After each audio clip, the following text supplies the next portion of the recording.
All right. We have finally made it to the end of these midseason report cards. Shout out to the NHL for giving us next to no content outside this Four Nation face-off. We have been struggling, but we've been doing all right at the same time. I don't know how that makes sense. That's life. But we're here. We got quite a bit to do today, believe it or not. And we welcome you to episode number 13 of The Sauce. Tyler Dell alongside Andrew Mikara. We cannot thank you enough for spending part of your Thursday, your championship Four Nation face-off Thursday with us. Andrew, how are you doing today? I'm going to be a little better in a couple hours. I'm just counting down the minutes until this game starts. Yeah, we're going to get into the game and everything. We have a guest for the first time. 3 years, 23 episodes, 2 different names.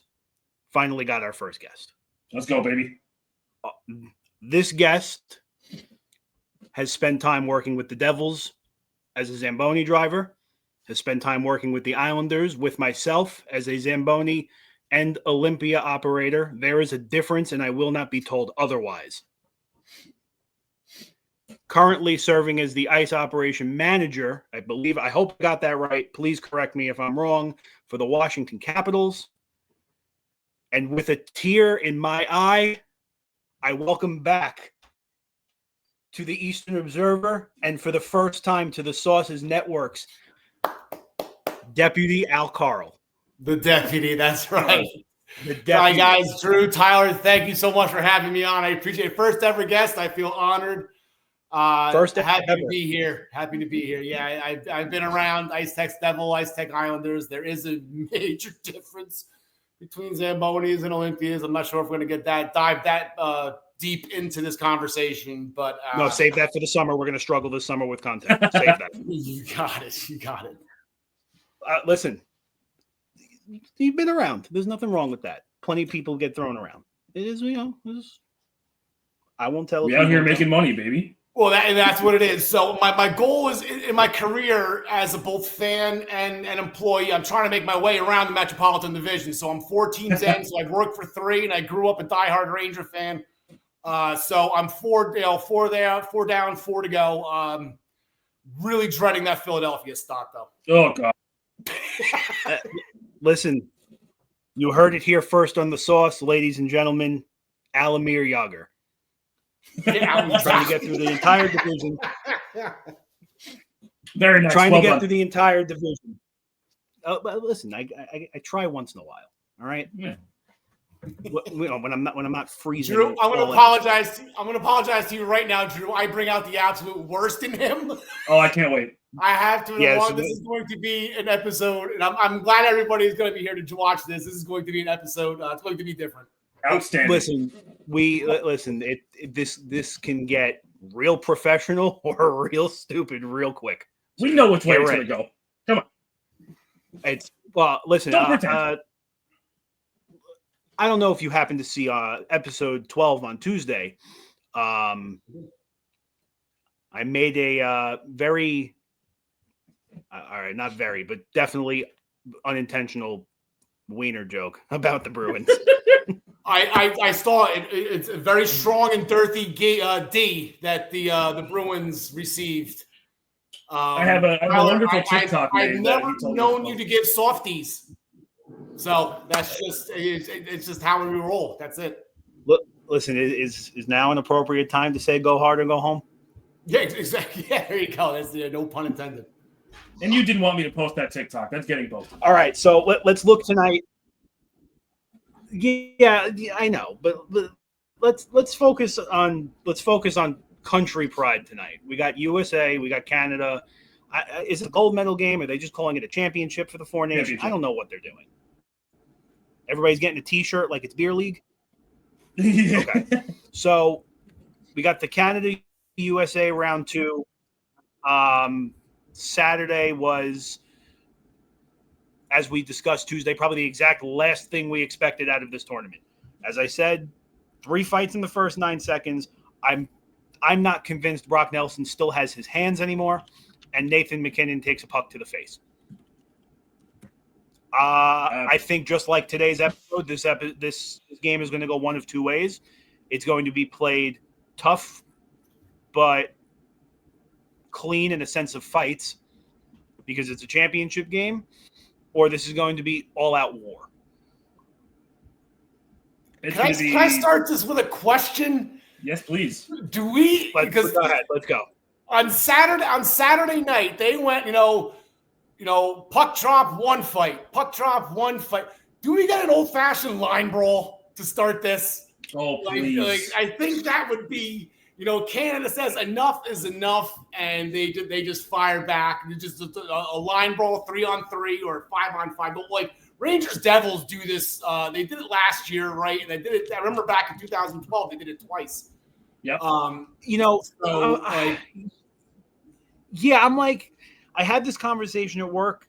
If you're taking the game as seriously as these players like to say they are in the media, as playing for the country, playing for the flag, you have to think they're going into it with the mindset of being a legitimate championship game.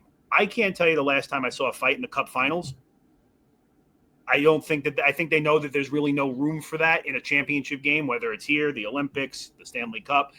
I would be legitimately surprised if there was an actual full-blown fight, let alone a line brawl. I'm going to lean towards probably not. Also because the game's at 8 o'clock, less than 36 hours after the conclusion of this game. Most of these guys are going back to their full-time jobs Saturday afternoon. I don't think anybody wants to take a risk like that. I didn't think anyone would risk at any point in the tournament, but Saturday happened. Yeah, Saturday just became a thing. Cup Bros, maybe. So, I mean, listen, I would not mind watching a couple people get punched in the face. As always. Actually, funny enough, US I hope you're right. I do want to see a fight.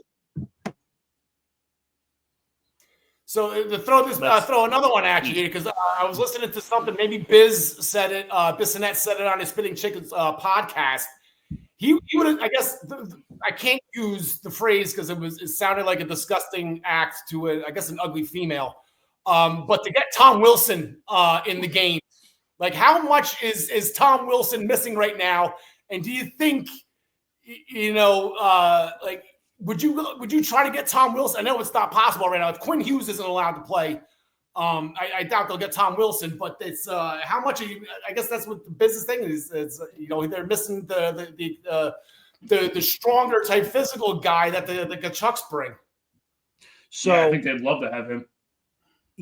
Listen, the only problem with bringing Tom Wilson to the game is there's no Artemi Panarin to F5. So where's the fun? It's interesting how he didn't make the team in the first place, to be honest. When we were doing our snubs and stuff, I completely forgot about him. But he's a massive snub for Canada. Absolutely. And, as much as I hate to admit it, I don't know how much you're allowed to even say. It's for a guy who is kind of an enemy in Islander territory. I can't say very nice things about him. He's an enemy. I know you can't either. Yeah, exactly. Yeah, I mean, it's my bias does not really care that he didn't make it, but biased aside, yeah, I mean, the fact that he didn't make the roster is kind of mind-boggling, honestly. It's fine. There were no Capitals that made it. From what I heard, the Capitals were one of two teams. It was the Capitals and the Kraken did not send one player to this tournament. So we got the rest. We got, I guess, bigger fish to fry come June, April, May, June.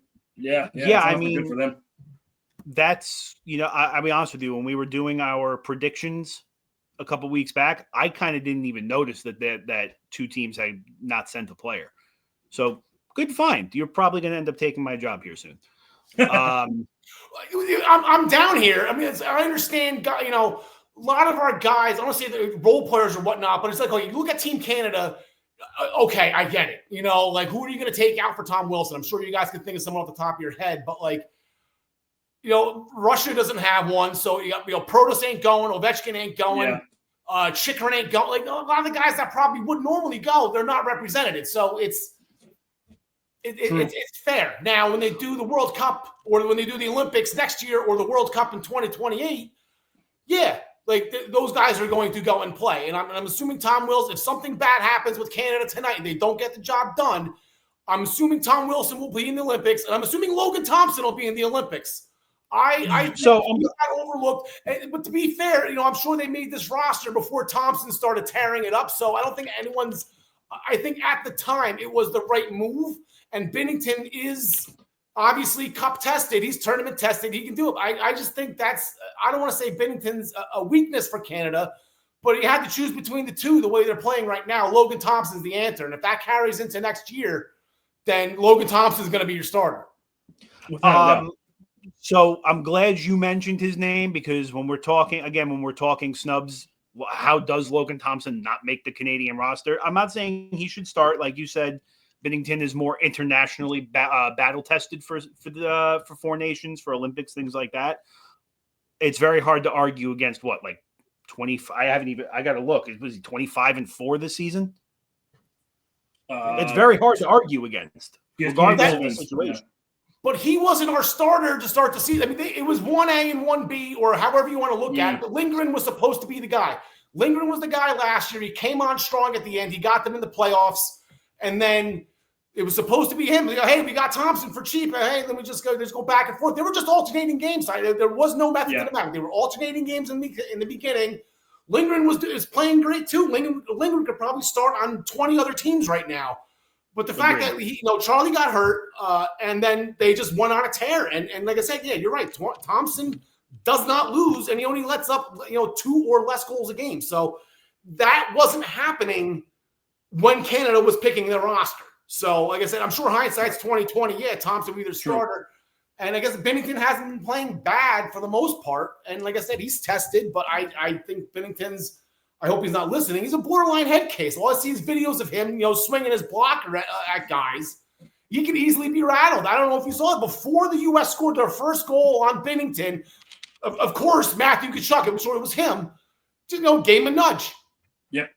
And that's how you beat Jordan Binnington. You just get under his skin for all of 5 seconds. It doesn't take much. And he's mentally gone the whole rest of the game. You're not wrong. I mean, listen, I can refer back to, I believe you may remember this because I believe we were still in Nassau. It was very early on in the season.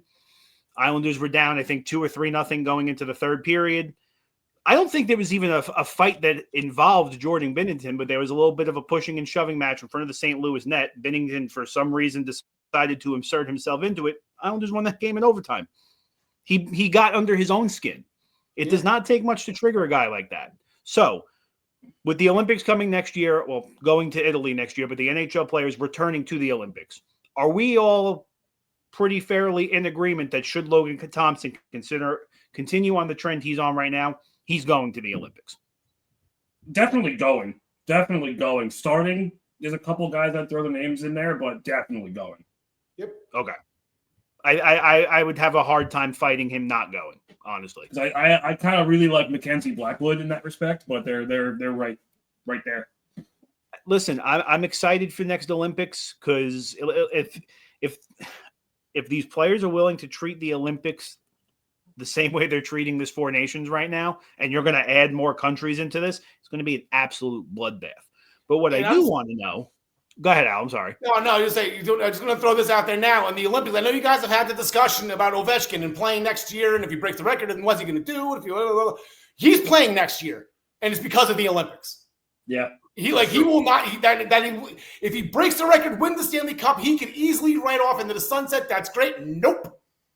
If Russia is able, what are we going to call them? A unified team? Is that what we normally call them? They're going to play, and he will be on that team for one last Russian run.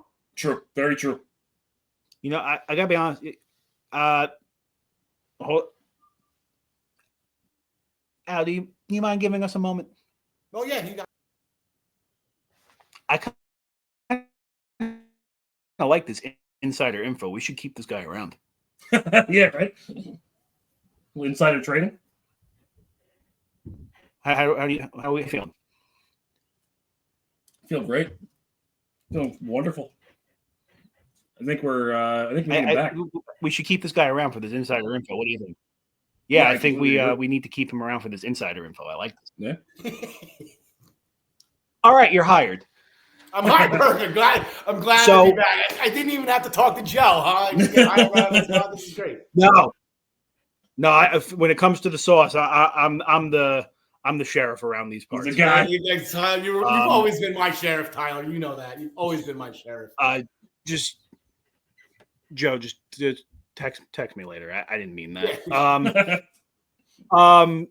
So with the very minimal research we did last episode, from what we saw, Russia as a whole, including any of their unified international federation teams or whatever, they are completely banned from the Olympics till 2030. Yeah. So I don't listen. I don't. If they're going to be true to that ban, or unless something major happens with whatever their situation is right now, that I don't think we should get into where that ban is lifted. Then yes, I totally see him going. One of us made that point last week that he is going to be there if they're playing.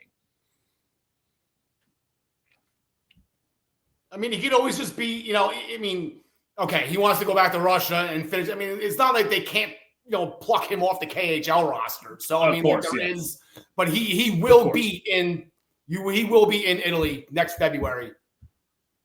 For the Olympics. I mean, like I said, I know Russia's banned, but like what they've done in the past, if I remember correctly, and I don't know the ins and outs of it, but they call them the unified team, and they put a little Olympic flag as their nation flag, and they just go about their business. So, well, if I remember correctly, that ban was in regard to, I think, almost every sport and team in Russia was they were using some type of performance enhancer. I don't want to say steroid because I think it was steroid and others. I believe the current ban Russia is under has to do with the conflict with the Russia-Ukraine thing. I don't know if it's the same. Yeah, I don't know if it's the same. I'll definitely do more research, and then I'll send it to you to take my job. And Ty, that's how rumors get started. Yeah. That's how rumors get started. You know what? I might. I really hope I have it because I have to do it. SpongeBob's gone. SpongeBob's gone. I love SpongeBob.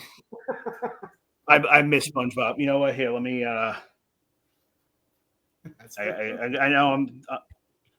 know I'm delaying us, but I have to do it. Here we go. Yeah. So there you go, and that's how rumors get started. Andrew, you had to be there. This would make a lot more sense. You know what? I can imagine. So, that being said, I think it's safe to say we're all picking Team USA to win tonight. Yeah. Oh yeah. Al, you're very dangerously close to the Capitol building. You might want to pick USA. No, I am. No, I'm going to ride or die. But dude, I tell you what, Canada is going to burn to the ground if they lose this game tonight. Like they're not going. This isn't the Olympic gold. This isn't whatever. Actually, between the juniors, I guess the World Junior Tournament, because they crapped themselves on that one too. It is just hockey night in Canada, or whatever their whole organization, their whole country is just they're not going to know what to do with themselves. I want the team in overtime. Let's make one. Let's make a side bet real quick before we move on. Does O Canada get booed tonight? No. I really hope not. Honestly, No, it's not going to get booed, but the entire arena is going to sing the Star Spangled Banner. That would be cool. See, that's what I said. That's where they need. Okay, I don't know if that's going to happen in Boston because their anthem singer is incredible. But that's where they need the Islanders' national anthems because they don't sing it. That's exactly what they do. Oh, say, can you sing it? Then they put the microphone up and then they get paid for not singing it. It's the most incredible. Absolutely, that's the most mind-blowing thing I've ever seen. Islanders anthem singers get paid. The easiest job in the world. If all I'm saying is John Brancy to the song, John Brancy, you know the first two. Andrew, do you know the first two lines to the national anthem? Yeah. All right, good. Send your resume to the Islanders. It's the easiest money you'll ever make in your life. Let's go, baby. I get a little voice changer and make me sound good. Listen, just get one of those like Darth Vader boxes or something. Beautiful. There you go. All right. So we skipped our guest of the player segment on Tuesday because we're just both really bad people. But we're making up for it because now we have a third player to guest today. Which also means we get 3 TikToks this week, not 2. So let's go, baby. Al. Yes. Since you are the guest today. Yes. We would like you to start. Okay. First things first. That one episode, I think, Drew, you were giving the clues. The first one, you gave a bunch of clues. It was a guy from Canada, and Tyler proceeded to name a Russian, a Czech player, and an American. So I understand your frustrations on how Tyler. I will try to be better. I promise you I will try to be better, and I will pay attention to the clues that you are given. Outstanding. Well done, Tyler. This American-born player, Alexei Kovalev. No, Ty. Jesus. Guy almost stumbled on 50 and 07. Okay, so, all right, Ty. So, ready? All right, let's do this. Okay, so my mystery player. No, we're not doing Dennis Potvin. Dennis Potvin. The answer to areas, Dennis. The answer to every Islanders trivia question of all time. This Islanders forward in the 2010 Dennis Potvin. There it is. Andrew, you're going to the game Sunday. He's not lying. Watch the video board. Okay, sounds good. Okay. All right, what we got? Clue number 1. I'm going to narrow this down to 30 people for you. He was a former first-round draft pick in the 2014 draft. 14. So do you guys have to guess, or can I just keep going to save time here? Time's not an issue around these parts, unless time's an issue for you. Time's not an issue. I can cut all the dead air out for the TikToks. Don't worry. All right, I'm just gonna go with the easy answer because I don't really know this draft too deep. Aaron Ekblad. That is incorrect. 2014. Was that Willie Nylander? No, that is incorrect as well. All right, former first-round draft pick, 2014. At 17 years old, he was predicted by the Toronto Sun-Times to be the greatest Jewish hockey player of all time. The quote was, "He'll be better than them all." Well, them all is a pretty broad statement. All 5 of them.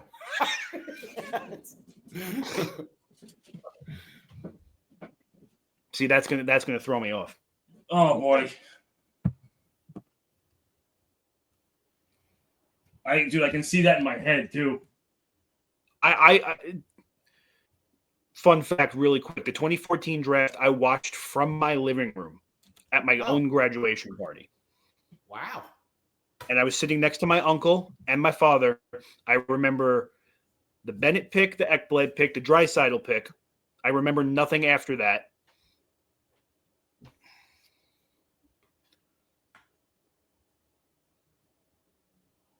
I either don't know you at all or I know you too well.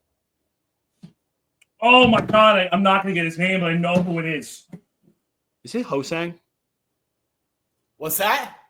Is it Josh Ho-Sang? Josh Ho-Sang! I was about to say he was an Islander. The rest of my clues, here we go. His father was a professional tennis player in Jamaica. Never would have gotten that. No. Chose a controversial jersey number when playing in the NHL, being quoted, "He fought and continues to fight for other people. He thinks outside himself. For me, that's a man worth looking up to. That's why I wear the number. That's the type of guy who's behind that number, and that's what's so inspiring to me." I don't have a clue what number. The controversial jersey number, I probably would have figured it out by then. Yes, because I remember the whole thing about him wearing 66 and was like, what the hell? Yeah. And then the final clue, during the 2022 live trade deadline episode of the Sunday Sauce, I posted a fake comment of fake news to get a laugh out of Tyler saying this player got traded to the Rangers, only to get the most hysterical one-word response out of Drew, simply stating, why? Yeah, I remember that. Drew, me and my partner Mike were at UBS watching this live, and I put that in. We fell over laughing, and Tyler no-sold the whole thing. He reported like it was real. Like, who the hell? Like, I just like this is the easiest layup joke. Like, okay, I was being an idiot again, and he read it like that was a damn straight thing. That was the funniest thing ever, man. I'm sorry, that was more for Tyler than new, but my God, your reaction, that was great. Hold on a minute. In my defense, he was still in the Toronto system at the time. Yeah. Trading him would have been very valid. It's not like he was already doing his rap career. Why? I gotta go back and get that went anywhere. Yeah, I'm gonna have to go find that now. Ho-Sang. I can just rip it from YouTube. I'm gonna find it. I see. I told you I either know you too well or I don't know you at all. Yeah. It could only be one of three people: either Dennis Potvin, Josh Ho-Sang, or Zach Parisi. Those are my three options. Well, I'm going to be honest with you. I almost said Dal Colle too, because I'm pretty sure he was like the 5th overall pick in that draft. Was he? I think Ho-Sang was 28th by the Islanders, if I remember correctly. I don't remember how they got that pick, but they definitely didn't go to the Eastern Conference Finals. No, we did not. They didn't earn that pick the old-fashioned way. All right, so Drew, you want this one or am I taking this one? You tell me, brother. All right, my phone's already out. Okay. Okay, so this player played from 1977 to 1998. Got it. Well, no, there's no video board behind me. That can't be it. Yes. All right, so played from 1977 to 1998. 77 to 98. That's a while.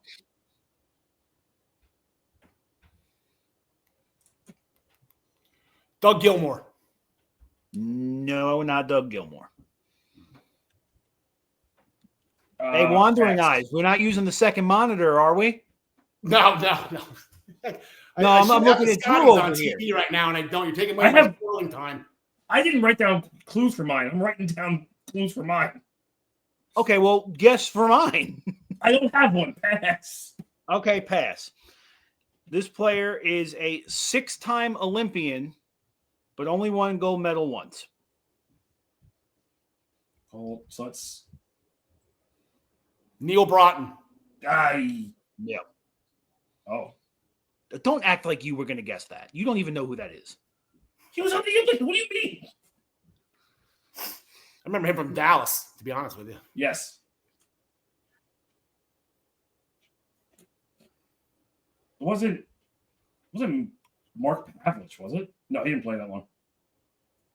But that's my guess. Mark who? Pavlich. No. The one gold medal he had came from 1978 in Finland. 1978. I don't think. Wait, hold on a second. I lied to you guys completely. Oh God. Hold on. I lied to you guys completely. He's not a 6-time Olympian. He's a 1-time Olympian. All right. 1-time Olympian in 1998, and he won a bronze medal. That's a very.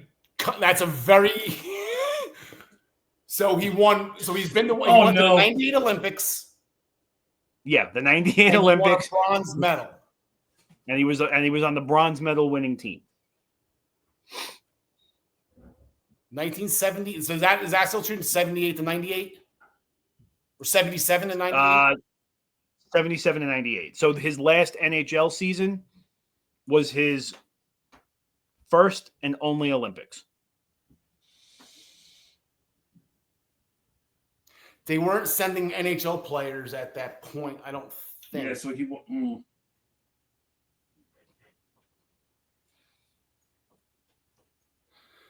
Okay. In 98? No, 98 they sent NHLers. Did they really? Okay. Yeah, yes, yeah. Yeah. Chris Chelios. No. No, Chelios played past 2000. Shit, my bad. You said they won a bronze medal in 98? Bronze in 98. It'd be dope if I knew what country won the bronze medal. Yeah. I feel like that would give it away. That's why I didn't say it was an Islanders draft pick. It wasn't the U.S. If I give you the country, it's probably a dead giveaway. Yeah. Okay, so it's either Finland, Norway, something like that. Norway? Don't they just drink hot chocolate? You know what? I'm trying to name in the countries with less than 10 NHLers on. That's fair. Would you like to pass again? Yeah, I'll pass again. Okay. This player's number is retired by one NHL team and one KHL team.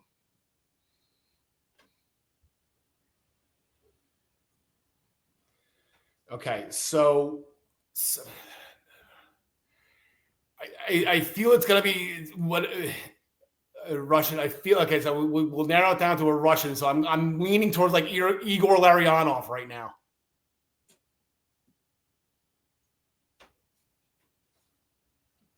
No, he wasn't retired. Yeah, no. Did the Red Wings retire Larionov's number? I think they did.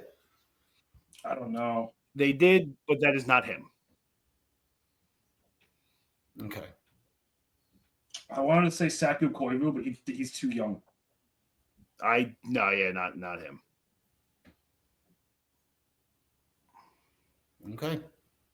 Okay. Number 4 might help, might not. Finished with a career 601 goals, 1,398 points.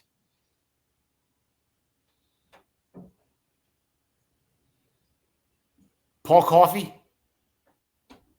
No.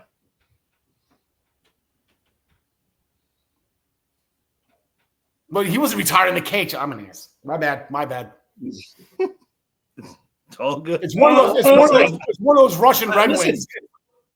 I think Russians are Canadians, apparently. So no guess. Those Russian Red Wings. It's going to be like Konstantinov. That's going to be my next guess. Oh, Yari Curry. It is Yari Curry.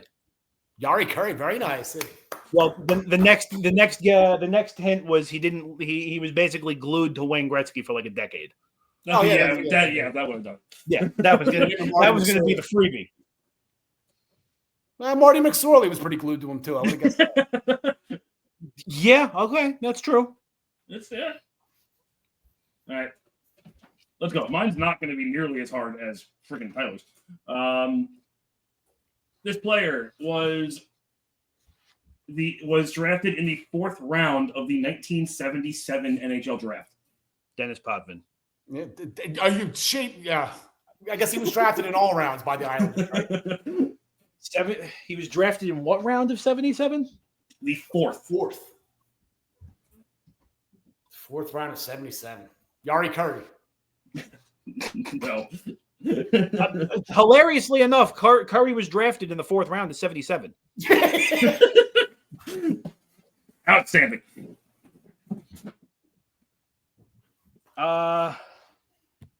Actually, I got to fact check myself on that. Was it the 4th round? Sure was. Actually, no, it was the 3rd.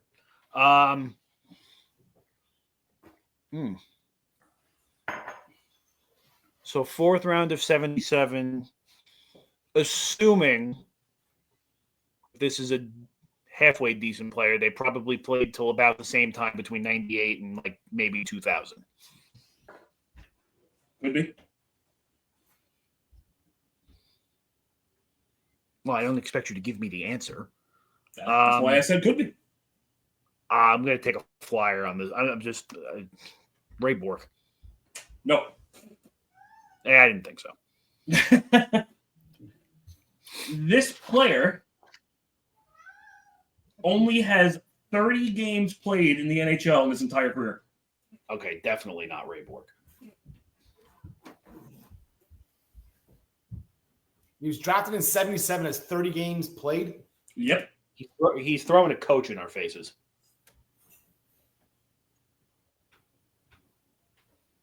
Al Arbor? No. Oh. I think you're throwing a coach in my face, and I mildly respect it. So I'm just going to throw a name out there. Is it Craig Berube? No, but I do like that guess, but no. This player, in his 30 games, played for 3 teams. The Atlanta Flames, the Boston Bruins, and the Minnesota North Stars. So if we're doing the coaches thing, is this Torts? Did Torts have a cup of coffee in the NHL?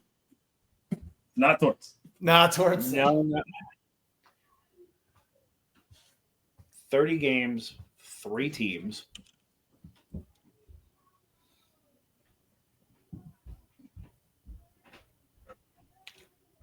Reggie Dunlop make it to the NHL?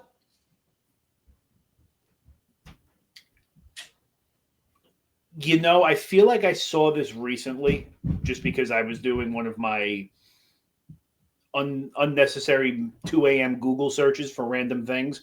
Is it Wes McCauley? No, it's not Wes McCauley. Oh, that would have been fun. Wes McCauley played like 2 games for Boston.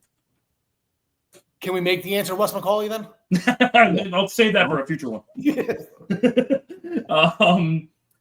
Whilst being a household name, this player finished with a career .857 save percentage and a .378 goals against average. And now it's a goalie. All right, that narrows it down. So it's either a goalie or it's an e-bug. So 30 games goalie. Pang played. He had a pretty decent career. I know he wasn't good, but he played more than 30. He played for Chicago anyway, right? Panger in St. Louis or something like that. I think so.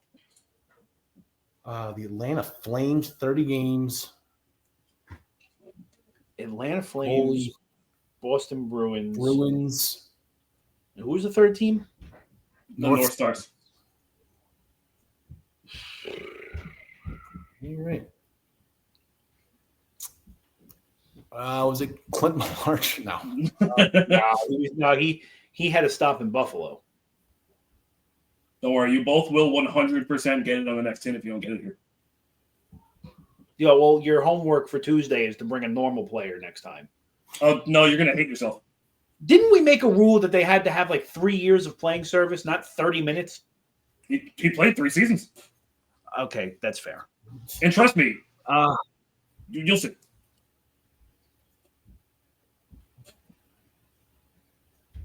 $30 games in the 70s. I think I have no idea. I'm going to pass. Mm-hmm.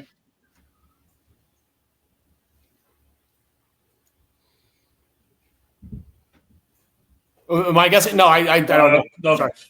All right. This player famously stopped 36 of 39 shots in the 1980 semifinal game between the U.S. and Russia. Oh, Jim Craig had a... Wow. Jim Craig. Yeah, it's very appropriate for today. I like that. Exactly. Yeah, I went with a little very green. I was going to pick someone. I didn't know who was going to pick because most of them didn't play in the freaking NHL. Ken Morrow? Not too easy. Neil Broughton. That's what I said. I thought doing. Neil Broughton was on the 80 team.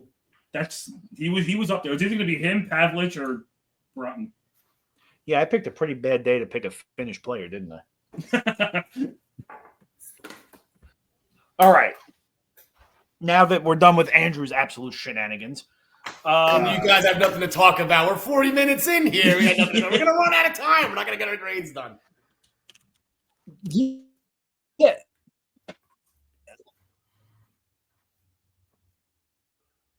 Nice internet, brother. Yeah, my bad again. Yeah, listen, 40 minutes in, we haven't even touched the midseason report cards yet. And you know what? We're doing productive stuff for a change. I like this. Hey, listen, there's 2 teams in this division that I don't care about, so it's fine. I'm not going to have much to say. And plus, I got a whole playoff bracket that we could talk about. Yeah, it's not cool, man. Especially because we start at the bottom on these things. Okay, listen. It's the Metro. It's the last division. We saved them purposely, obviously, because everybody in here is affiliated with the Metropolitan in some way, shape, form, or another. We discussed on Tuesday how the Metro used to be, they were the division to beat. They ran the league for quite some time. It was the hardest division to win in.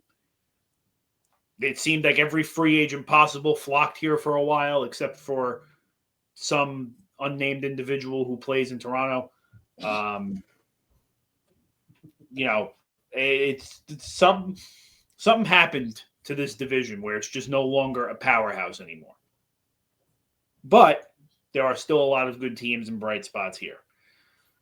Spoiler alert, the Islanders and Rangers are not 2 of them. No, they're not. So, with that being said,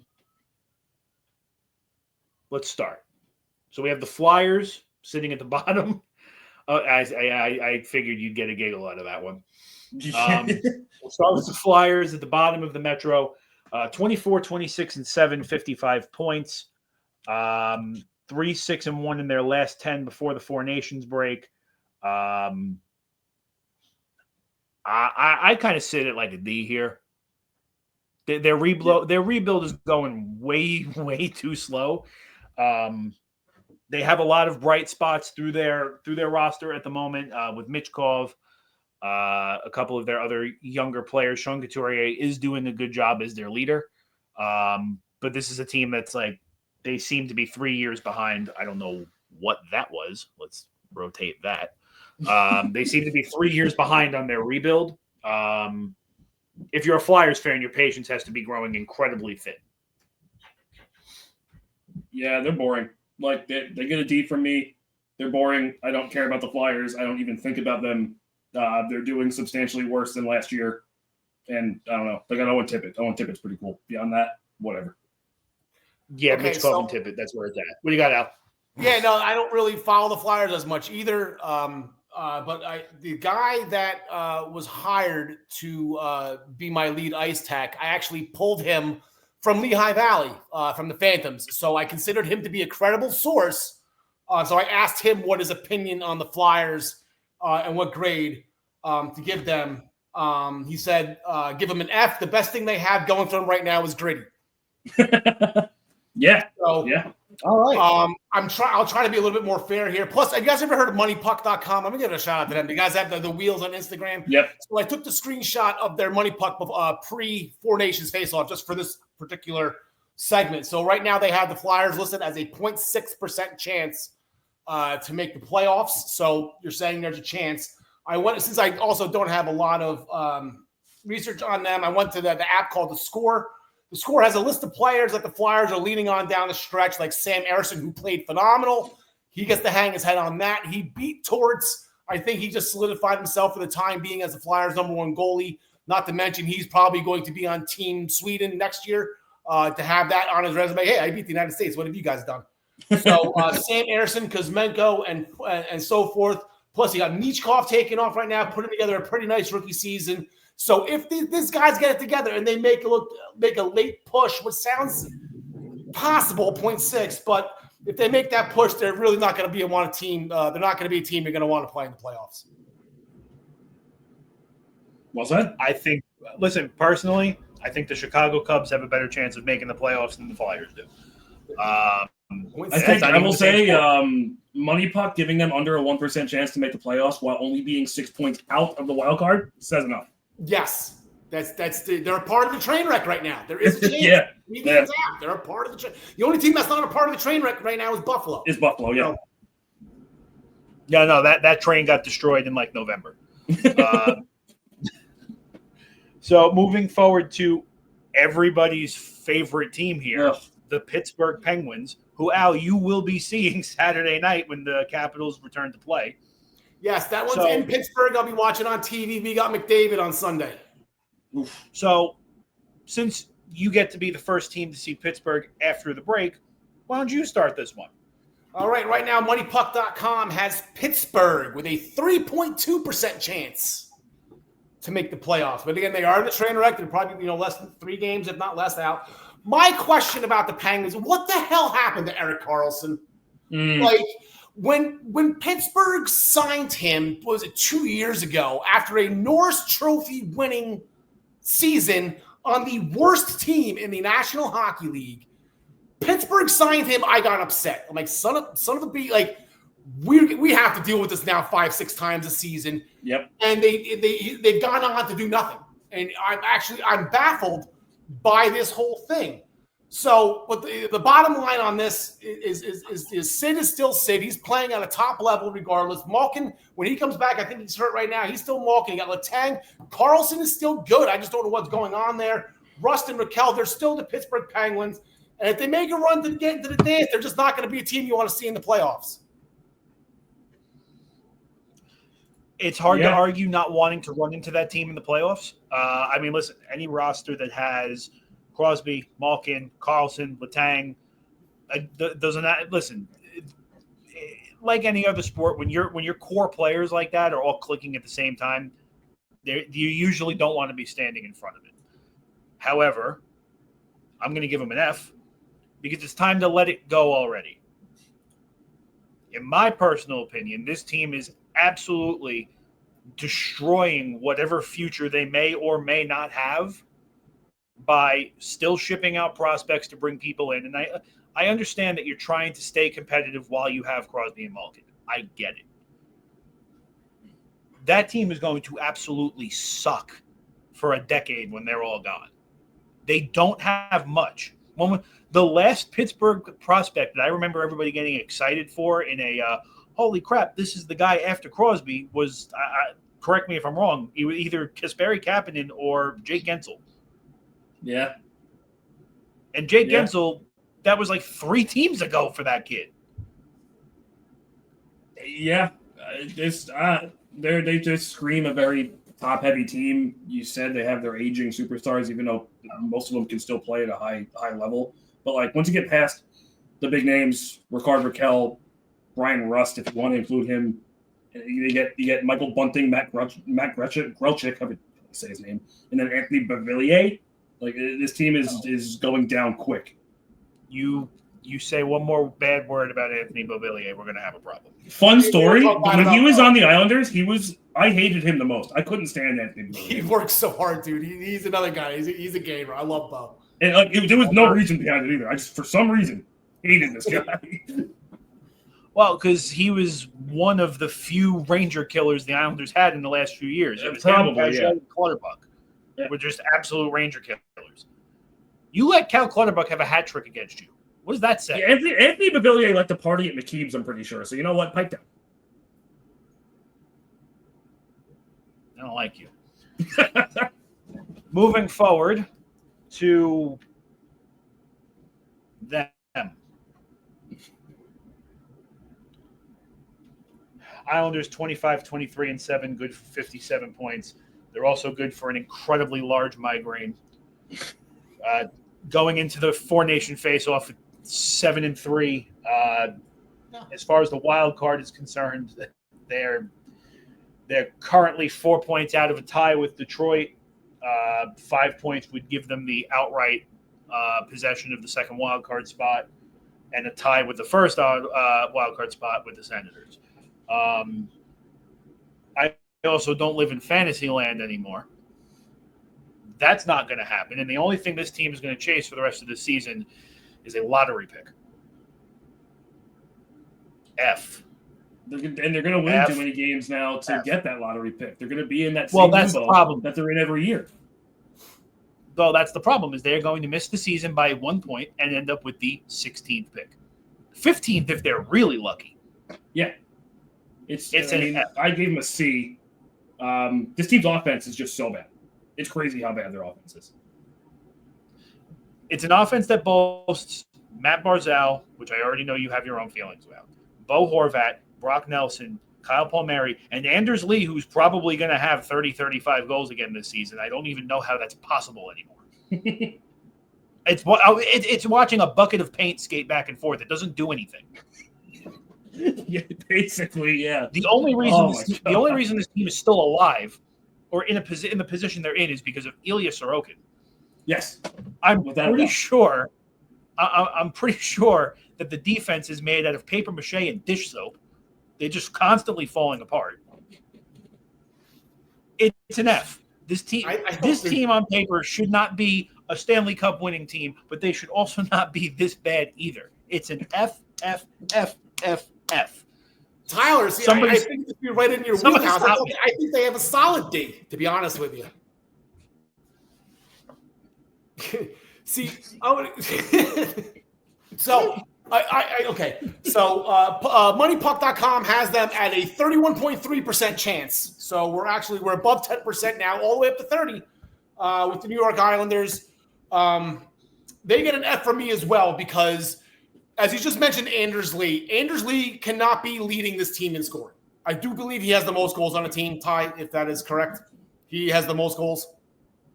If that is the case, that is a problem. And it's nothing against Anders Lee. This is not a shot on Anders Lee. Although I get it. That was the type of player I was when I played. I was just sat in front of the net. I just picked up change in the crease or deflected pucks in. I get his style. I like Anders Lee, but he cannot be leading this team in scoring. Brock Nelson cannot be leading this team in scoring. This whole team is supposed to be centered around Matt Barzal and Bo Horvat, and they just can't get it done together. And that's why it's an F. It's because that's not happening. It's not happening. I think Barzal's been hurt. That's fine. They rattled off 7 straight. Great. That back into it. The worst thing this possible team can do is make the playoffs. And I'll get to that later if we get to my brackets. The worst thing this type of team could possibly do is make the playoffs, because then that solidifies that this is still working. And then guys like Mike Riley and guys like what's his name, Titskov? Siplikov. Those guys. It's going to be 8 years, $80 million for everybody. Just like it was 2 years ago when everybody got 8 years, $80 million, and we're stuck. So, the best thing that the Islanders can do right now is, I don't want to say tank, because that's not there. These guys are playing for their jobs, but the more they win, and then the more the Island's going to be upset about it, because everyone's done with this. Everyone's done with this. They're done with Lou, and I don't want to say that's why I left, but Listen. But to go to my thing though, here we go. So we got Anders Lee cannot be the leading scorer of this team. Everything depends on that's the point I was trying to make. If Blake Barzal gets back, though, those two can take over. Like I said, they're being only 4 points out. If that happens, Tyler, like you said, they have a solid D. And the goaltending, that's just Sorokin, my Sorokin. Sorokin, the solid goaltending, Vezina quality worth goaltender. If the Islanders actually make it to the playoffs, this is not going to be a team you want to play. I'm noticing a theme here. I can't believe it took me three teams to figure it out. Hey man, that's upset me that you got it after 3 tries. Anyone can get 5. Listen, if you're an Islander fan, I'm not gonna sit here. I'm gonna talk as a fan for a moment, and it is worth acknowledging some of the bright spots. Max Siplikov has been an incredible bright spot for the team. Yes, Holmstrom coming out of his own and being on a 25 goal pace finally is a bright spot. The lights in the concourse. I love Kyle McLean. Kyle McLean has been decent. I don't think he's played in the Wild. I'm gonna be honest with you. 55. No, he's played every game this year. He should be. He should be on that third or fourth line grinding it out, dude. He's a gamer, man. He can play. Listen, I don't disagree with you. He's been a good Islander since he got here. I personally believe he will end up being the next generation of Islanders, Cizikas. And I don't have any problem with that. Give it to so him. Again, no more 8-year deals. It's too much. Listen, like I said, there are bright spots in this team. We've been gone for 2 weeks. I'm forgetting people's names already. Tony DeAngelo, as much as I hate to admit it, has been a bright spot for the Islanders. He's brought the defense. The pride of New York, Tony DeAngelo, baby. The pride of New York. Yes, remember, on the stat sheet, he only has 1 goal. He actually has 2. Don't forget that own goal. I forget. You're not invited here. But Adam Boqvist, again, he came in, he made an immediate impact with the Islanders. He had a goal and an assist in his first game against his former team. Came in, made an immediate impact. There have been bright spots. The light bulbs in the concourse are bright. It is a bright spot. Outside of all of that, there's really nothing really to get excited about. Every year that they don't trade Matt Barzal is just wasted. I'm getting to the point where it's kind of getting hard to fight that. His value is just going to keep going. With all the captains out on Team USA, Brock Nelson wearing the A on his jersey on Monday. What? Oh, my God. Thought that was pretty cool. Wait, hold on a minute. I missed that. Okay, so all three of our captains were out. Austin Matthews, Matthew Tkachuk, and Charlie McAvoy were out. So the 3 assistant captains were worn by Brady Tkachuk, Brock Nelson, and who's the other one? There's another forward.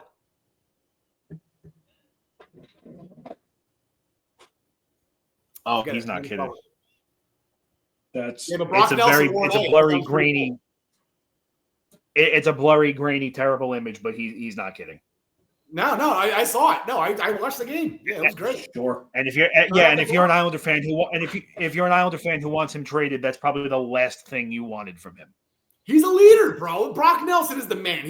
He is such a great hockey player, and I think he's leading. I'm sorry. Now he's leading my family. Go ahead. No, now that you know why, I was the guy years ago with the Tyler had random. I guess you guys were doing a prediction show with all the trophies or something like that. I was the a-hole that put Brock Nelson as the Conn Smythe trophy winner. I hate Brock Nelson. It's like he's so good. He's so good. I was the guy that also said that Mo Seider would be the first ever 2-time Calder Trophy winner. Because you're a menace. Listen. The only thing that Brock Nelson is currently leading right now is leading me to that cabinet on the left to where the Tylenol is. Yeah. This is the only thing curing my headaches. Oh, come on. That's all on Lou. All right. We got to move forward because you guys are going to send me. I think we got that other New York team next. Yeah. We have to. Listen, you just had to sit through this. Deal with it, okay? Rangers are 27-24-4, good for 58 points. They went into the Four Nation faceoff break 5-4-1. Also sitting, they're sitting 3 points out of the second wildcard spot, not 4. With Boston, Columbus, and Detroit in front of them, Detroit's the only team that they do not have games in hand on. So there's still plenty of play room for the Rangers to move back into the wild card. Andrew, this is your team, so I'm going to let you figure this one out. I will preface by saying I do 100% think they're going to make the playoffs in one of those wild card spots. I'm pretty confident in that. The theme of the season is the wheels fell off the bus. That stint in November and most of December was some of the worst hockey I've ever seen any team play.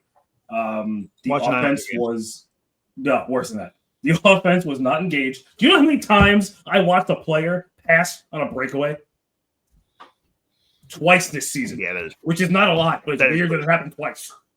2 more times than it's supposed to happen. Yeah, I don't know what is going on with that offense. It's starting to click again, but the wheels completely fell off. Panarin is doing what Panarin does. He's been playing fine. He's not a culprit. Will Cooley, great. I love him. He's not a problem. Everybody else is a problem. I think Adam Fox is still injured from last playoffs with that knee injury. I skate faster than him. The second Laffy signed that contract, his goal scoring completely fell off. Trocheck is a shell of what he was last year. Riley Smith is on the team. So, I'm a little at a loss here. So, you have a theme going on over there. I have a theme going on. This is why I'm giving the Rangers an F. Yeah, I reserved the F for two teams, the Sabres and the Rangers. The Rangers get an F because, again, you want to talk about how the Islanders should not be as bad as they are on paper. Rangers have no business being as bad as they are. Forget about the paper. Your roster did not change a ton in the summer. No. The only more disappointing team is the Predators, if we're being real here. Honestly, that's the only team that's listen, the Sabres are expected to be an F. They just absolutely suck. But your roster didn't change. You have 100-point plus winger on your team. You have arguably a top 3 still goalie in the league, and it's not really even an argument. And to be honest with you, most nights he's not number 2 or 3. Except this season, he kind of has been. That's also been a little bit part of the problem. Well, like I said, during that stretch of November and then some of December, everything fell off. Everyone was playing as worse as they possibly could, with the exception of Will Cooley and Artemi Panarin. Again, on paper, you have, with the exception of obviously a handful, like most teams, you have a very good young core. Your defense is, I don't want to say it's in shambles because that's a little dramatic. Your defense could definitely use work. But your team did not. But again, still, your team did not change much from last season. You were an Eastern Conference Finals team, regular season champions. Yeah, regular season champions. Thank you for that. Throw that one in your face too. You have no business being this bad. It's an F. I'm aware. It's crazy. Now, Al, tell us. Why would you not want to play them in the playoffs? Well, here's the thing. So the regular season championship, the Rangers have done that for whatever reason. That wasn't just something new that they threw up at the beginning of this year. Right. For whatever reason, whenever they've won the President's Trophy, it's always been – but they got killed for it. And I'm like, oh, my God. So the first thing I did was walk into the freaking Capital One Arena. I just looked up. I'm like, please don't. President's Trophy winners. I'm like, yes! All right. All right, so I gave the Rangers a C+. Okay, they're going to come alive. Okay, they got off. They shot themselves in the foot in the beginning. They'll come alive. They're too talented not to. The thing is, though, everybody's saying it on TV. Even MoneyPuck.com has them at 50.5% chance to make the playoffs. So Shesterkin has been the point. Shesterkin has been on point as of late, and people are looking for that to continue. The Rangers are just not going to be a team you want to play in the playoffs. Couldn't agree more. It's there. Yes, when I agree with the C. When looking at the full season, they're turning it around. They're going to make the playoffs. It's a C plus though. You're like everything you said was exactly right. They just shot themselves in the foot. Like Shesterkin had a baby, had a new contract, and I don't know. They thought that was supposed to motivate a guy, and they lost like 5 straight with him in net. Like, what the hell's going on? Yeah, no. You know what? I said this to my wife too, and a couple of my friends. If I'm a general manager of a hockey team and I'm dishing out contracts, I'm putting a clause in that contract that states if you have a child during this term, you forfeit half your salary. Oh, wow. Because the last 3 or 4 players I've seen have a kid, their production's been terrible. Are you okay? Who hurt you? The Rangers. Fair enough. I was looking forward to the season, Tyler. So was I. You know how used I am to having my heart broken by the New York Mets? I don't need it during the winter. Listen. The Islanders are in year 32 of a 5-year rebuild. I get it. But you get used to it. 3 years, $80 million, Pierre Engvall. Don't. Go get him, Tyler. Go get him. Listen, if you guys need somebody at the deadline, I'm sure we can work something out. Engvall's way too expensive. I ain't paying for Pierre Engvall. 8 years, $80 million? Are you kidding me? No way. Well, Ovechkin's only got a year left. You're going to need his successor.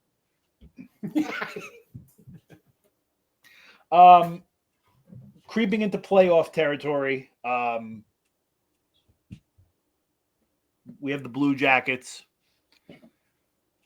Kind of one of the... Honestly, this was probably the hardest one to grade. Because I don't want to be overly critical based off of everything that happened. I don't want to be undercritical because of everything that happened for them. To me, it's almost unfair to give them anything less than an A. Like I said, you give them the A they deserve. Yeah. I at first I wanted to go B because there is still the argument that, you know, depending on who you talk to, there's still the argument for the overachieving. There's still the argument for they're not ready yet. They're jumping. And let them overachieve to the cup final. Absolutely. Keep them going. And I can't believe I'm still feeding into it. As much as I don't want, as much as I hate to say it, they are probably a team I would not want to have to deal with in the playoffs. No, you don't. You do not want to play this team in the playoffs because, again, so they get an A+ from me. It's a very, very emotional season. Werenski playing at a Norris level playing field. Everyone's calling him right now Norris Trophy, and it's not even close. I shouldn't say that. Cale McClure, Quinn Hughes, they're going to make it close. But Brad Werenski, he's going to take it. They've been doing this without their captain. Boone Jenner is coming back soon. This will not be a team that you want to play in the playoffs. Yeah, absolutely. I mean, they're on pace to... Think about this, boys. The Columbus Blue Jackets were not the team we talked about first on this. Therefore, it is an A+ season for them. Yeah, absolutely. I mean, they're on pace to have 20 more points than last year. That's great. But here's the fun part. So the moneypuck.com. Okay, so where did we leave off? Let's go back here. So the Penguins were 3.2%. The Islanders 31.3% to make the playoffs. Rangers 50.5%. A 50% chance to make the playoffs. They have the Columbus Blue Jackets at 8.8% chance to make the playoffs. MoneyPuck.com does not believe in this team. They are going to use – not they use that. I'm sure they don't really care about MoneyPuck.com, but, like, that's it. They don't care. They're just going to play. They're going to play with every heart that they have, just like what the U.S. team is going to do tonight for number 13. I love it. You know, 8.8%. I want to run through a wall now. Yeah, let's go get up for Johnny, Jersey kid. All I'm going to say is if the Blue Jackets do end up in the playoffs, and I don't care if they get bounced first round, Werenski, if he continues what he's doing, deserves a glance for the Hart Trophy. Yeah, that's fair. Absolutely. That's fair. He's not going to be, top 5 in points, top 10 in points, but, man, he's dragging this team there. I want to run through a wall for this team right now. Oh, you got me fired up. All right, let's move into the top 3 teams in the Metro Division. We'll start with number 3 with the Devils. Listen. So we have we had to retire a running gag here, where we just kind of relentlessly made fun of the Devils. Not being in a playoff position usually means you can't do that anymore. So we'll say something nice about the Devils today. Yes. They're in a playoff spot, and that's as much as I'm going to give them. They are, yeah.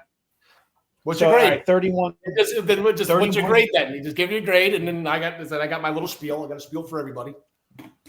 Listen, 31, 20, and 6, 68 points, third in the division. Went into the Four Nation break at 500. Injuries have been a little bit of a problem with them for the last few weeks before this tournament. Despite the injuries, again, I've said on not only the earlier episodes of the Sauce this year, I said on the Sunday Sauce 3 years ago, all that team needed to do was stay healthy, get a goalie, they would be a problem. They've been relatively healthy with the exception of January. They got a goalie. They have been a problem. It is impossible to give them anything less than an A. Yeah, I mean, they've been really good. I slid them down to a B because I hate them and because of the skid they had. But they're a force. They are indeed a force. The only thing I request is for Devils fans to shut up about Luke Hughes. He's not good. Okay, we got to be careful what we say about the Hughes brothers with my wife listening. Okay, so listen, I'll give Jack this one. Jack's great. I'm done with Luke Hughes. Jack, dude, Andrew, we don't have insurance. You need to be careful. I can't foot that bill. So I got the Devils at a B+. I got them at a B+. They have an 89.4% chance to make the playoffs. It seems like, yes, they started out on fire over in Europe, and it continued over here, and then it just fell off a little bit. Third place probably not where they want. It's B+. But the thing is, they're keeping pace at the same time. Like, they're not in that train wreck that is the wild card. So you have all those wild card teams, and whoever's in third place in the Atlantic, they're fighting for those 3 spots. The Devils are cleared from that. They're good. The speed with them. Markstrom's the final piece of the puzzle. They just aren't a team you want to play in the playoffs. They're very deep. It's going to get me every time. Moving on to probably next to the Penguins, the most hated team in this division, the Carolina Hurricanes. The jokesters. Bunch of jerks. 33-19-4, 70 points. 6-3-1 going into the Four Nations face-off break. As a fan, I hate them. Realistically speaking, I know we had this discussion about Toronto. I'm not changing my mind. It's a B. It's the same old thing every year. They got Mikko Rantanen. They did not get that much better. I don't think he's done quite literally a thing for them. This is a team I would like to play in the playoffs. Yeah, especially in the second round. I gave them an A because they're disgusting, as they usually are in the regular season. But as you said, to reiterate, there's a Toronto of the Metropolitan Division. They're not. Once the playoffs start, I don't feel certain. It's an A for me as well. This is what they're supposed to be doing. I don't get the Rantanen trade. I'm almost positive if Marty Necas wasn't first, he was second on the team in scoring. I don't get what they gained from this. But whatever, it's an apple for an apple, I guess. I don't think they're going to lose any ground, gain any ground. Freddie Anderson's going to be the key as always. It seems like he always comes alive in the big moments. Player Tyler, as you and I have found out, 2 years in a row and 3 of the last 7 years, you just do not want to play the Carolina Hurricanes in the playoffs. It does not well. This time it strikes with validity. If you're an Islander, you do not want to play them in the playoffs. But in the Islanders' case, you have to make the playoffs to worry about it. And to put a nice red, white, and blue bow on all of it, arguably the biggest surprise out of the NHL this year, not expected. I find, listen, people like to say that they've never seen someone in Batman in the same room. I've never seen a losing Capitals team and Al Carl in the same room. I find it very coincidental that this happens as soon as you get there. 36-11-8, 80 points. I believe they're still sitting second overall in the league. They are. Went into the Four Nations break at, let me pull it up, 6-1-3. Mind you, they did all of this. Ovechkin missed like a month with a broken leg. If I broke my leg, I would be putting in my retirement paper tomorrow, and I clean schools. Easiest A I've got an A+ for me. This is your team. An A+ for me. I'm sorry, Tyler. What was that? No, this is your team. Take the lead. Yeah, Capitals get an A+ for me. The Ice gets an A+. We're creating a home ice advantage there. I'd love to take the credit for it. We got a bunch of new toys, including Zambonis. We got rid of the Olympias. But there's a difference all around. All the off-season acquisitions, they're paying off. I didn't realize until I got down here what they did. It was 7 new players. Chychrun, Logan Thompson, and PLD are 3 of the ones that are sticking out the most. Pierre-Luc Dubois apparently is worth every penny that they traded for or paid for or whatever it was. I guess he was on the Kings. Kings gave him a contract that wasn't really worthy, so they got rid of him, and he's paying off dividends here. We got 6 players with over 40 points. We have 10 players with 10 or more goals. Logan Thompson, as we talked about earlier, he's taking over the number 1 goalie position. He has just been playing out of his mind. This is not a team you are going to want to play in the playoffs. No, they're so good. They're the 1 S+ that I gave. They're so good. There's not much to say about it. So much fun watching this team down here on a home nightly basis, watching them on the Monumental Sports Network when they're on the road. I'm looking forward to we still get MSG down here. I was watching. I got revved up for the U.S. Canada game tonight. We were watching the Sirens and the Spectres last night, so we're all ready to go. My wife and I for the game tonight. So, but yeah, everything has just been it's been a full team. Tom Wilson's out of his mind. Ovechkin is you know what? You know how great he is. It makes sense. But the fact that it's not even an argument down here that he is the greatest athlete in the Washington, D.C. history, it's not even a debatable question. Like, he runs this city. He runs this area as much as he runs Russia. And we're with 17,000 every night, and it's been so much fun. And everyone wants him to break the record. We're looking for a long run here in April and May. And it's going to be a good time. Shout out to Long Island's own Sonny Milano, even though I know he doesn't really play. But I haven't seen Sonny in a while. Massapequa's own. Ethan Frank came in and tore it up. He scored like 3 goals in his first 3 games, and that guy's fast. Fuck. So, gotta love the guy. He's got 2 first names. That's how you can trust him. Yeah.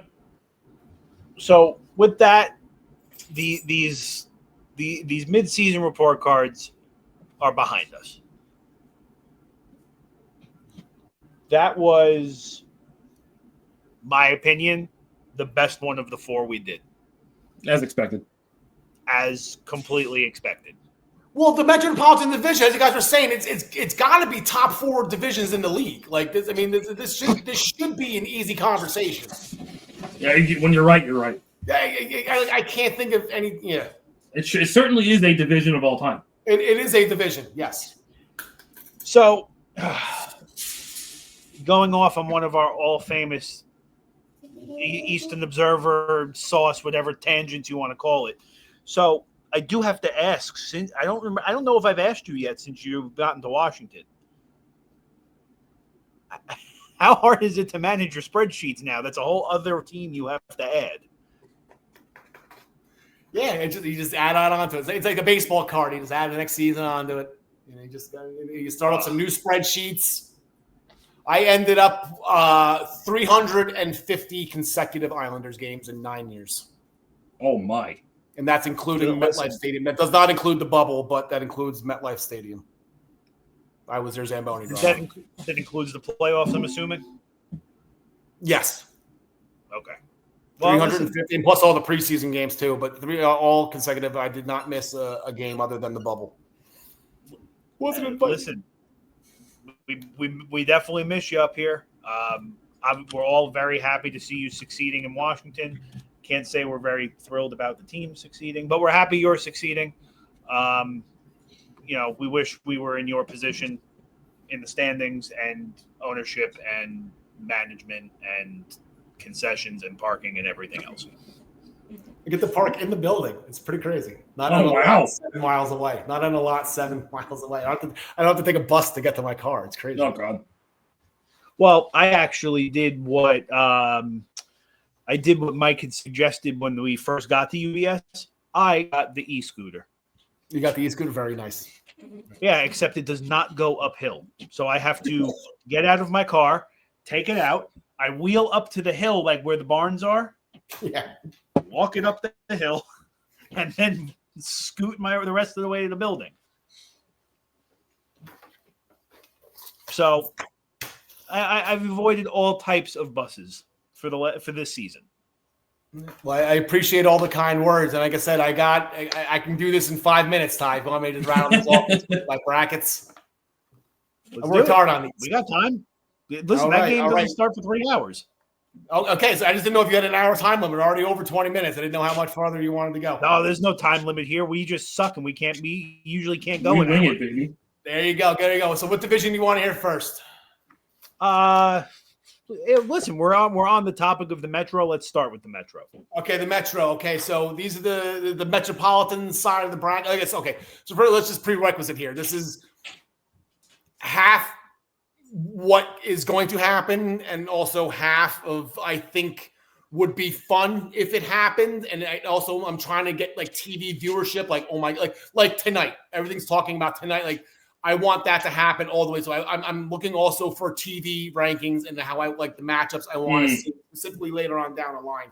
Okay. Metropolitan Division, obviously I got the Capitals to win the Metropolitan. They'll get the top spot in the East. I'll get to their opponent in a second. We'll have the Devils and the Hurricanes in the 2-3.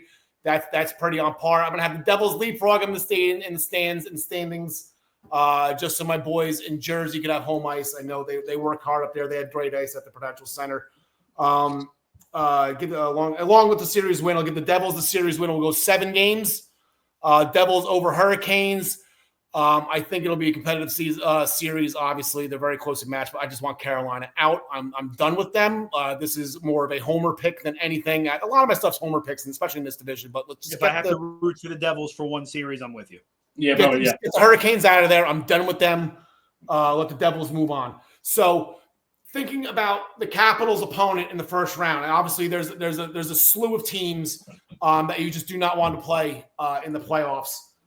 For obvious reasons, and as the top seed, I don't want them to win. Nobody here wants them to win the President's Trophy. I can tell you that right now. They believe in the curse down here, so they don't want them to win it. So I won't give it to them. We'll give it to Winnipeg for now. We'll get to them later.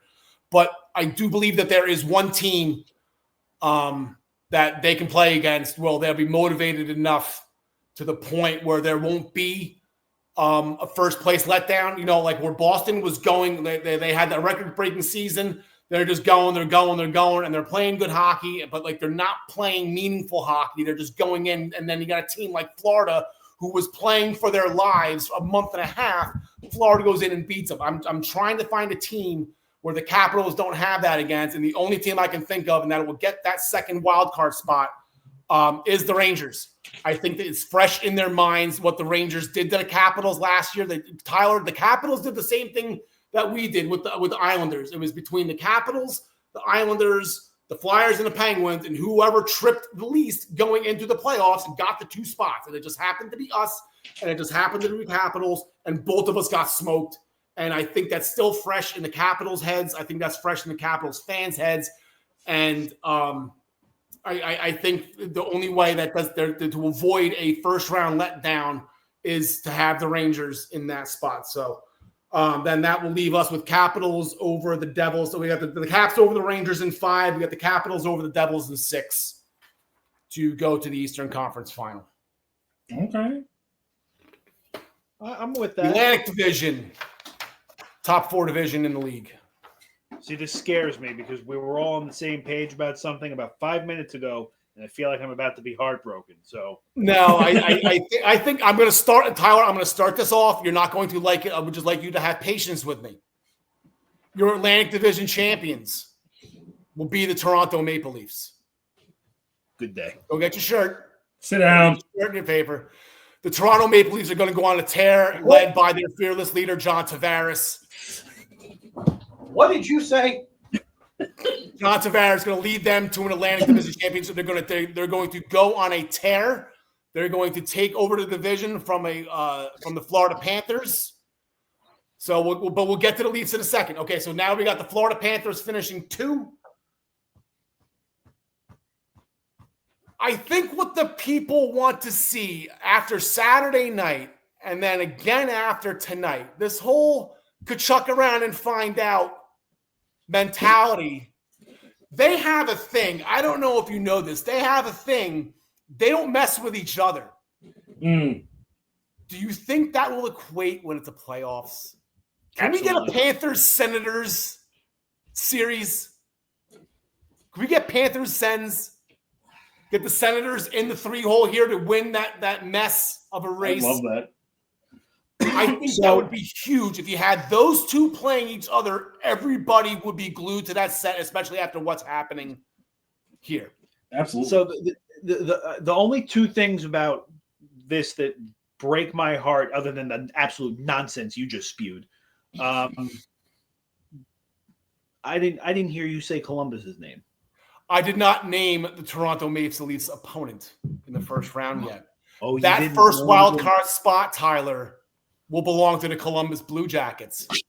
Because if there's one team that you do not want to play in the playoffs that will play emotionally, it will be the Columbus Blue Jackets.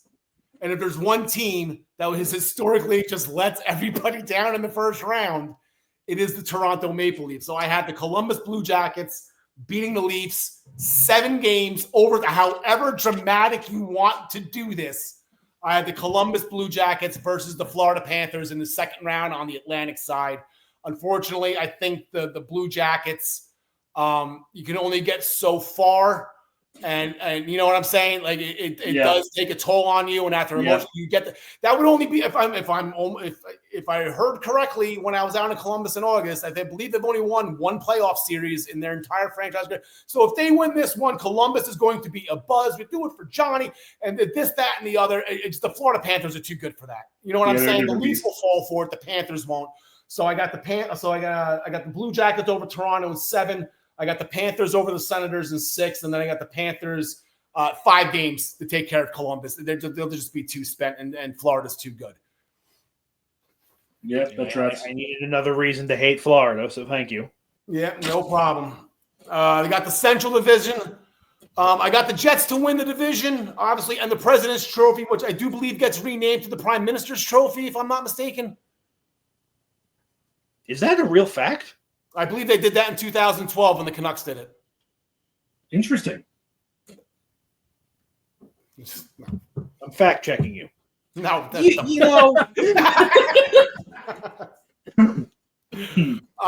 So you got the Winnipeg Jets winning the Prime Minister's Trophy. We'll see if we can start a trend here. I got them playing. I think obviously they'll be the top seed, and they'll play wild card 2.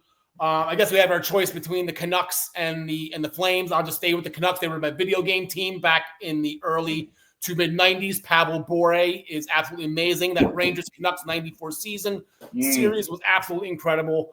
So I'll just go with the Canucks over Calgary for that last playoff spot. Get some Canada on Canada violence.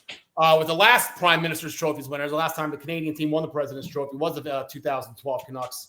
I got the Jets moving on in the sweep, though. Let's just let them have their fun for now. Again, another TD thing. You got to get Stars Avalanche back together again. This is turning into a fun rivalry. That'll be the 2-3 matchup. We're going 7 games here. Avalanche getting the edge to go forward. But I do believe they played last year, right? And I think Dallas got ahead. They got one over on Colorado. They eliminated Colorado last year. Yep. So let's run that back first round. I think that'll be fun. Then I have a lot of respect. Is Landeskog going to be coming back for this? I don't even know. I think that's going to be great. But now you got Marty Necas over in Colorado with all their weapons. Nathan McKinnon is a beast. You brought Mackenzie Blackwood, former Devil Great, the Post Destroyer, or as the Crease Destroyer, as we call them in Long Island. On Long Island. I said, I'm sorry. Jeez. Oh no. But I got Avalanche over Winnipeg in 7.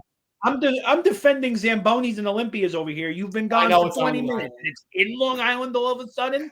No, it's on the island, Ty. You know that. I know that. I apologize. I stand corrected. So I got the Avalanche going to the West. I got the Avalanche going to the Western Conference Finals. Then in the Pacific, Edmonton's on a mission. I got them winning the division. They'll take advantage after a tough 6. They'll go 6 games. They'll give the other wild card spot's going to go to Minnesota. I know Minnesota's in like the 3-hole right now in the Central. I want to flip-flop them. I do not want. We can't have Oilers Avalanche first round. Like that is not good. That's Western Conference Finals. Spoiler alert. So give me the Oilers over the Wild. In the first round in 6 games. They got the Golden Knights in the let's go. Let's get LA. Let's get the Knights out of there. I like it. Let's get the Knights. Get them out of there. I love it. LA Kings. Game 7 overtime game winner. Anze Kopitar. He should have been a Boston Bruin. Anze Kopitar. But they that would be beautiful. Yes, but then we go back to same old thing. As Toronto loses in the first round every year, so does Edmonton Oilers beat the Los Angeles Kings every year. I believe it's now 3 years in a row. I'm gonna call 4 in a row where the Edmonton Oilers defeat the Los Angeles Kings and move on to the Western Conference Finals. Give me the Capitals. We got Capitals, Panthers, 7 games. You got Edmonton, Colorado. That's the money series right there. Western Conference Final. Give that 7 games, and then just give me the Caps over McDavid. Give Ovechkin 2, and that will give us Tom Wilson as our Conn Smythe winner, along with the parade down Pennsylvania Avenue. That sounds like some high ratings. I like it too. A couple things. Just rewind here for a second. I know this does not include the Boston Bruins, which I don't think anyone's going to be upset about. This does not include the Tampa Bay Lightning, which I know that's going to be hard to. That's going to be probably the wrench in all this. Is Tampa Bay, either Ottawa or Columbus, are probably fall off. No arguments here. Don't worry. Yeah, but I just think give me some Kachuk on Kachuk violence. Give me the Columbus Blue Jackets to beat the Leafs. I think that's a lot of fun. And they said, unfortunately, Tyler, the worst thing that you could possibly have right now is the New York Islanders making the playoffs, because then. You know what? I'm going to get a phone call from Lou saying that I'm going to get 8 years, $80 million. Go back to the island and do the ice. Look, if I can watch Nathan MacKinnon versus Connor McDavid in the Western Conference Final for 2 weeks, sign me up. Absolutely incredible. They did it 2 years ago, right? It was 2 years ago? Yeah. Mm-hmm. And that was a sweep, too. Actually, I went back just to make sure because I knew what happened once before. That's a sweep, but that's not fair. And somehow Nathan MacKinnon keeps getting better. So. It's disgusting that he's on like another 130-point pace. It's that he's a snowball season after season, just better and more and better and more. Listen, if depending on obviously when Edmonton and Colorado cross paths in this playoffs, whether it's first round or conference final, to me that is the best series of the playoffs to watch. Yeah. Oh, 100%. 100%. That's the series. That's going to be a great series. Like I said, if Florida and Ottawa get together, that's going to be a very much watched series. Rangers, Caps, you got 2 big names. I don't think anyone's probably going to watch New Jersey and Carolina. But no. Yeah, but it's just we got to get Carolina out somehow. New Jersey's the team, though. Give me Jack. Give me Jack. We get it out, buddy. We covered it. A tremendous amount of ground today. My goodness. It was electric. All right. See everybody later. Okay. Oh, we're back. Back again. All right. This is your problem, buddy. We covered so much ground. Listen, I my laptop's like 10 years old. Leave me alone. While we're all watching the Four Nations tonight, will everybody be enjoying their cookies and milk? Yes. I love that combination of advertising on the Leafs. It's so good. Oh, yeah, we don't. No, you don't like this? Would you change your mind? No. Hold on. Back up. When it was just the milk, I said it was stupid. Then when they put the Oreo in it, I said it was the best marketing decision anyone's ever made. Like, I'm not getting, what a milk company in Canada, has competition? I don't get what their competition is up there. Yeah, couldn't tell you. Chocolate milk. I guess. That was a poor dad joke, and I'm sorry. No, yeah. I think the milk Oreo combination, that's right up there with the Ottawa Senators suspending Shane Pinto when Bet365 was their advertiser on their helmet. Yeah, I got to take this picture down before I get yelled at again.